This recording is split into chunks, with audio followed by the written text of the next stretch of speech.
In this video, I'm going to show you how to get new emojis on your iPhone. That is quite simple and easy to do, so let's begin.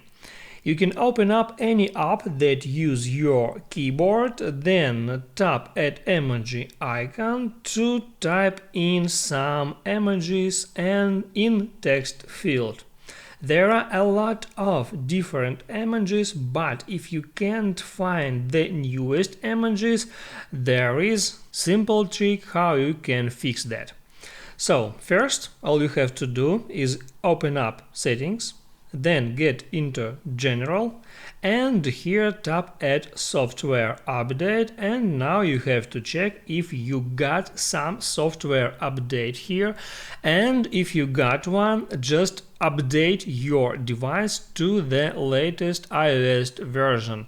New emojis will come up with new iOS update. Once you are updated it, you can move on to the next step, and here in general tap at keyboard. There go into keyboards, and now here you can actually reinstall emoji keyboard. So just swipe left on emoji keyboard, then hit on delete.